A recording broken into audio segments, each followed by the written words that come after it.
فيلمنا بيبدأ في البرازيل سنة 1950 مع انطلاق مونديال كأس العالم واللي اتعمل وقتها في البرازيل، ومعروف عن الشعب البرازيلي إنه أكتر شعب موهوب في كرة القدم. وفي يوم الماتش النهائي لكأس العالم اللي كان بين البرازيل والأوروجواي بيعلق المذيع وبيقول المقدمة الافتتاحية بتاعة الماتش، وبيكون الاستاد مليان على آخره وكل الناس في البيوت والقهاوي بتشجع البرازيل. وجوه مدينة بورو بنلاقي الناس بتجهز نفسها عشان تسمع الماتش على الراديو، وبيبدأوا يتجمعوا عشان يحضروا الماتش. وقتها بيظهر ولد اسمه ديجو، وديجو بيشتغل ملمع أحذية، وبيجوا أصحابه قبل الماتش وبيندهوا عليه وهو قاعد شغال. وديجو بيسيب الشغل وبيجري ورا أصحابه، وبيبدأوا يشيلوا الشرابات من على حبال الغسيل وبيعملوا منها كرة شراب. وبينضم ليهم زوجة أخو ديجو، وبيبدأوا يلعبوا بالكرة ما بين أسطح البيوت. وبيبدأ وقتها موهبتهم ومهاراتهم في الكورة، وبيلعبوا بأسلوب اسمه أسلوب الجينكا. وأسلوب الجينكا ده أسلوب أفريقي للدفاع عن النفس، ملوش أي علاقة بالكورة. كانوا الأفارقة اخترعوه زمان لما كان البرازيليين بياخدوهم عبيد،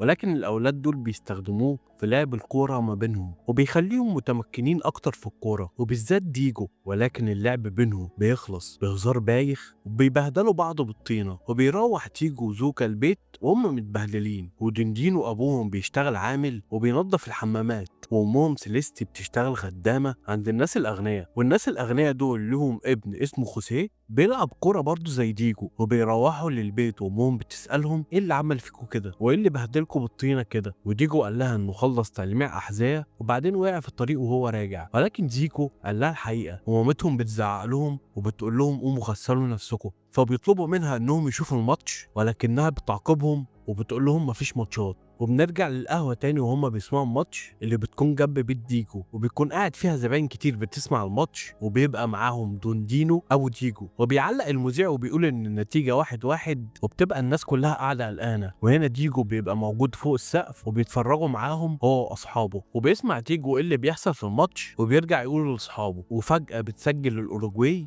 هدف الفوز في آخر الماتش، تكسب كأس العالم وبتحطم آمال الجماهير البرازيلية كلها. وبيبدأ أصحاب ديجو يروحوا واحد ورا واحد، فبيلاقي باباه قاعد بيعيط، فبيبدأ ديجو غصب عنه هو كمان يعيط. وهم في الطريق لبيتهم ديجو بيقول لأبوه بكل ثقة أوعدك إني هجيب للبرازيل كأس العالم. ولكن هنا دوندينو بيقول له اسمع كلام والدتك وركز في دروسك وسيبك من لعب الكورة. تاني يوم بتكون سيليستي قاعدة بتمسح أرضية المطبخ للناس اللي شغالة عندهم، وبيكون معاها ديجو وبتقول له تعرف إني اتجوزت باباك بعد ما شفته جاب 5 تجوان بدماغه. وبتقول له باباك ده كان حريف، ولكن للأسف الكرة مش بتأكل عيش وملهاش أمان. وبمجرد ما اتصاب في ركبته مشوه من النادي، وهو دلوقتي لا ليه معاش ولا ليه تأمينات واضطر يبقى بواب. وهنا بتنادي صاحبة البيت على سيليستي وبتقوم وبتقول لابنها كمل انت. وبتقوم سيليستي وبتشوف صاحبة البيت عايزة منها ايه، ويقوم ديجو عشان ياخد حتة كيكة عينه عليها من بدري. ولكن هنا بيدخل عليه خوسيه ابن صاحبة البيت، وبيكون معاه في الوقت ده اصحابه اللي بيكونوا بيلعبوا كورة. وبيرجع ديجو على الارض بسرعة وبيعمل انه بيمسح، وخوسيه بيبدأ يتكلم مع اصحابه عن مكتشف كروي اسمه فلاديمير بيكتشف اللعيبة وهيعمل بطولة من فرق الكورة، واللي هيكسب منهم هيختار منهم لعيبة وهيبيعهم لنادي اسمه سانتوس. وخوسيه واصحابه بيكون بيتخيلوا في الوقت ده ان الراجل ده هيكتشفهم، لان كل واحد بيكون شايف لعبه قريب من لاعب معين، وبيبداوا يذكروا اسامي اللاعبين اللي هم قريبين ليهم. وهنا بيتدخل ديجو بحماس وبيقول وانا كمان هيكتشفني لان لعبي في شبه من بيليه. وهنا الاولاد بتبدا تتريق عليه وبيقولوا له ان هو ما اسموش كده، ولكن الاولاد دي بتقرر تسميه بيليه عشان يفضلوا يضحكوا عليه. فبيقوم خوسيه شايط الكوره في جردل الميه اللي قدام ديجو وبتغرقه. فبتقوم سيليسي داخله عليهم وبتقول له خوسيه انا اسفه مش هيعمل كده تاني. فديجو بيقول لها يا ماما هو اللي دلق عليا الميه. لكن سيليستي بتقول لابنها اسكت وبتاخده عشان تروحه، لكنه بينتش ورقه اعلان البطوله اللي كانوا بيتكلموا عنها وبياخدها معاه. وبيروح ديجو وبيوريها لاصحابه، وبيقرروا ان هم يعملوا فريق كوره زيهم زي باقي الولاد. وفعلا عملوا فريق خماسي ودخلوا البطوله بتاعت فلاديمير، وبيبداوا اول ماتش وهم بيلعبوا حافيين، لكنهم بيكسبوا كل الفرق اللي بتقابلهم وبيتاهلوا للدور اللي بعد كده، والمعلق بيسميهم فريق الحفاة. ومع بدايه الدور الثاني بيقرروا ان هم يلبسوا فانلات زي باقي اللعيبه، وواحد صاحبهم بيخيط لهم فانلات من ملاية السرير بتاعتهم. وبيدخلوا الدور الثاني وبيكسبوا كل الماتشات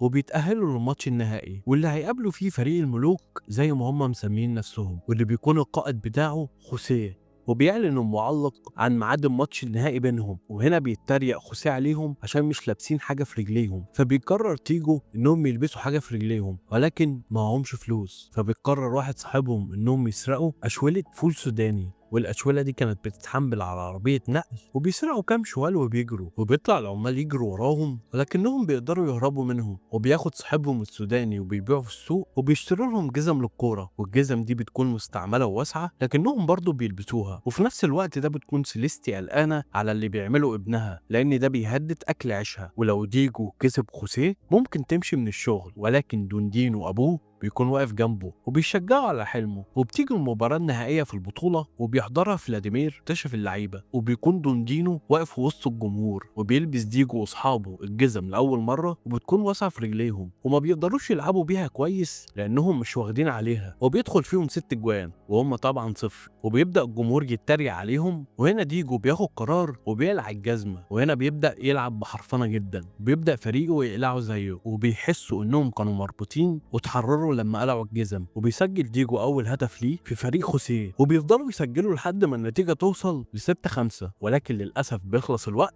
وبيخرج فريق ديجو فرق جون واحد، وبيخرجوا من الملعب زعلانين جدا. ولكن رغم كده كل الجماهير بتبدأ تهتف باسم بيليه، ولكن لسه لحد دلوقتي ديجو ما بيحبش الاسم ده، وكانت فرحة الناس بيه مفرحاه. وبتيجي المفاجأة ان فلاديمير بيختار ديجو لنادي سانتوس، وبيروح يتكلم مع باباه وبيديله الكارت بتاعه عشان يتصل بيه. فرحة بيليه واصحابه بتختفي اول ما بيشوفوا العمال اللي هم سرقوهم وهم داخلين يجروا وراهم، وبيجري ديجو واصحابه وبيفضلوا العمال يجروا وراهم. وبتكون الدنيا في الوقت ده بتمطر جامد جدا، وبيفضلوا يجروا لحد ما يستخبوا في حفرة بين الشجر. ولكن بسبب الامطار الغزيرة دي بتنهار الحفرة، وبيقع جواها تياجو، وبيحاول ديجو ان هو يساعده ولكن مش بيقدر، وبيبدأ ينادي بصوت عالي جدا لحد ما العمال بتسمع الصوت وبتروح عليه، ولكن بيكونوا اتأخروا وللأسف دياجو مات.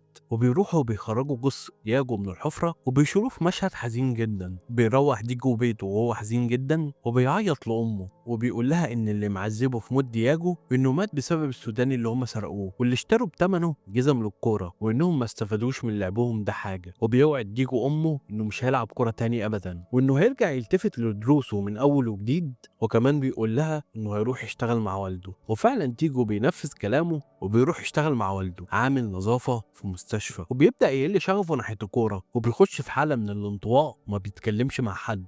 وبتفوت الايام، وفي يوم ابوه بيقول له وانا في سنك كنت بتمرن بالمانجا بدل الكوره لانها كانت صغيره وبتعلمني التوازن. ولان ابوه كان لاعب كوره كويس فبيبدا كل يوم يتمرن بعد الشغل بالمانجا، لحد ما في يوم بيبدا ديجو يتمرن معاه. فعلا تمرين ديجو بالمانجا بيعلمه حاجات كتير جدا.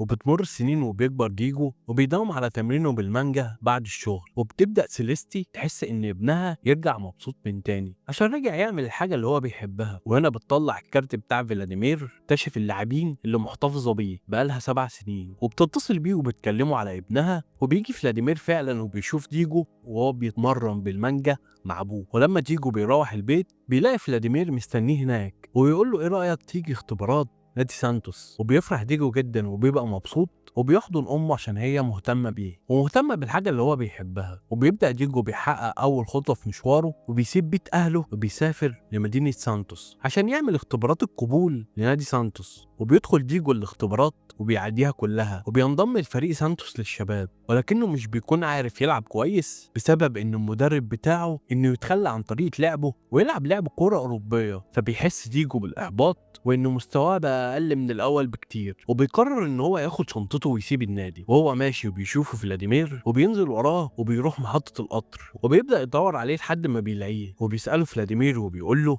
انت ليه مشيت؟ قال له ان المدرب مش عاجبه طريقه لعبي واللي هي طريقه الجينكا. وبيبدا فلاديمير يحكي له حكايه ظهور الجينكا واللي هي ظهرت في القرن ال16، وبيقول له فريق البرازيل بسبب المهاره دي خسروا كاس العالم ال50، ومن بعدها قرروا ان هم يلغوها ويلعبوا لعب اوروبي عشان المشكله ما تتكررش ويخسروا تاني بسبب اللعب ده. ولكن فلاديمير بيقول له لو انت مؤمن انك تقدر تلعب اللعب ده وتعمل تغيير ارجع الملعب تاني، ولكن لو انت مش مؤمن بكده وان المدربين عندهم حق في تغيير طريقه اللعب روح لانك مش هتقدر تلعب لعبهم. وكلام فلاديمير بيأثر في ديجو، وقرر انه يرجع للملعب تاني وانه هيلعب لعبه اللي هو متقنه. وبيبدأ ديجو تاني ينتظم في التمرينات، وبيبدأ يوازن ما بين لعبه وما بين لعب الكرة الأوروبية لحد ما قدر انه يسجل أول جول ليه وهنا بينادي عليه المدرب، وافتكر ديجو ان هو هيزعق له لانه لسه بيلعب لعبه، لكن بيتفاجئ بالمدرب بيقول له ان هو عاجبه اسلوبه الجديد وانه قادر يوازن بين الاتنين، كأنه بيخلق نوع جديد من اللعب. وبيقدر ديجو بعدها يسجل 4 أهداف في مباراة واحدة، وبدأ ديجو يتطور أكتر وأكتر وأصبح في تشكيلة الفريق الأساسية، وكمان بقى هو هداف الفريق وهو لسه 16 سنة. وبيسافر بعد كده ديجو أجازة عشان يزور أهله، وهناك بيسمع الراديو عشان يعرف مين اللي هيتم اختيارهم في تشكيلة منتخب البرازيل في كأس العالم 58. طبعا ديجو ما بيبقاش متخيل إن هم يختاروه ولا كان بيتم اختياره، وبيفرح جدا لما بيسمع اسمه بين تشكيلة المنتخب كأصغر لاعب كرة قدم في الفريق. وبيسافر ديجو عشان يحضر المؤتمر الصحفي للمنتخب، وهناك بيقابل خوسيه ابن الناس اللي امه كانت بتشتغل عندهم، ولكنه غير اسمه وبقى اسمه وزولا. هو كمان بيلعب في المنتخب، وبيبدا المؤتمر الصحفي وبيسال الصحفي وبيقول انتوا هتلعبوا بطريقه الجينكا. وهنا بيخطف ديجو المايك وبيرد على الصحفي وبيقول له طبعا، وبيقول له اسلوب الجينكا اسلوب ما فيهوش مشكله. وهنا بيخطف مدرب المنتخب المايك وبيقول للصحفي مش هنلعب لعب الشوارع ده طبعا، احنا هنلعب بالطريقه الاوروبيه المتحضره. وبيستدعي مدرب المنتخب ديجو، جايز الجينكا خلت منك لعيب حريف، بس الكلام ده كان في سانتوس مش في المنتخب، انا مش هسمح بلاعب عندي في المنتخب يلعب اللعب ده. وبيجي اختبار كوره اخير علشان المدرب يختار التشكيله النهائيه للمنتخب، وبيكون وقتها ديجو بيلعب لعب سيء جدا لانه التزم بكلام المدرب ومش عارف يلعب لعبه، ولكن للاسف بيتصاب في رجله، وبتكون الاصابه دي اصابه قويه. وبيروح بعد كده ديجو يكلم اهله وبيعتذر لهم ان هو ساب الدراسه ومشي ورا حلم الكوره. وهنا بترد عليه امه وبتقول له اننا خلاص اخدنا القرار وكلنا معاك وانك لازم تكمل. وهنا بدات مباراه كاس العالم 58 وفازت السويد على المكسيك. وفي مباراه البرازيل وانجلترا اتصاب 3 لعيبه من البرازيل. وبيجي بعد كده مباراه البرازيل والاتحاد السوفيتي، وما جاتش قدام المدرب غير انه يلعب ديجو حتى لو لسه اصابه ركبته ما خفتش. وبينزل ديجو الماتش وبيبقى تايه لان دي اول مره بيلعب مع المنتخب، غير كده انه لسه ما تعافاش من الاصابه اللي جات له في رجله. ولكن لحسن حظهم قدروا ان هم يكسبوا الاتحاد السوفيتي 1-0 بالعافيه. وبتيجي المباراه اللي بعد كده وبتكون صعبه جدا لانها بتكون قدام فرنسا، والشوط الاول بيخرجوا 1-0 لفرنسا، وبيخشوا الاستراحه اللي ما بين الشوطين، وبيقول خوسيه ديجو انت الوحيد القادر انك تكسبنا الماتش ده، امن بنفسك وامن بالجينكا وارجع يلعب لعبك تاني. وبيبدا الشوط التاني وبينزل ديجو وبيقرر ان هو هيلعب لعبه وهيلعب بطريقته، وبيقدر ان هو يسجل 3 اهداف للبرازيل وبيكسبوا فرنسا 3-1. وبيكون فاضل لهم الماتش النهائي قدام السويد، وبيتصل دوندينو بابنه ديجو وبيقول له انا شفت ماتشك الاخير قدام فرنسا، وبيقول له ان انت كنت هايل جدا، وبيقول له هي دي الثقه بالنفس اللي مطلوبه منك دلوقتي، وكمان حاول تخلي زمايلك يثقوا في نفسهم عشان تقدروا تحققوا البطوله وتلعبوا لعب جماعي. وبيقتنع ديجو بكلام والده، وتاني يوم بيروح ديجو يكلم زمايله وهم بيتغدوا احنا نروح لغايه المناره اللي على البحر بالكوره بس بطريقه الجينكا عشان كلنا نوحد اللعب بينا. وفعلا بيتحمسوا وبيبداوا يلعبوا بالكوره وسط اللوبي بتاع الفندق وجوه المطبخ وبره الفندق، ويكون المدرب في الوقت ده بيتابعهم ولكنه بيتابع في صمت من شباك الفندق، وبيشوفهم وهم بيخرجوا كل المهارات اللي عندهم. وبيبدا المدرب يشاور عقله من تاني وبيحس ان هو عنده كنز. وتاني يوم بيقول للعيبه ان احنا قدامنا طريقين، يا نلعب كوره بالطريقه الحديثه وهنخسر، يا اما تلعبوا باسلوب الجينكا وهنكسب.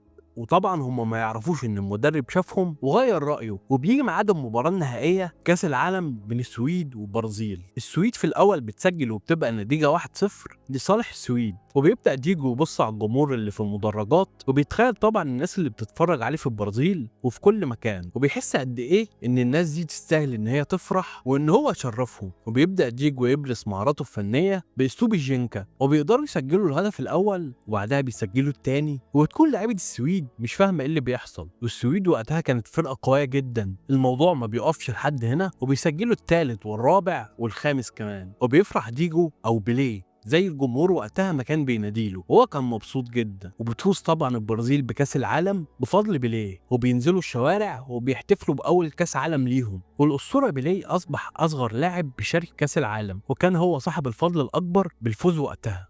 وبكده يكون خلص فيلمنا. لو عجبك الفيلم متنساش الشير واللايك والسبسكرايب عشان تشوفوا كل جديد.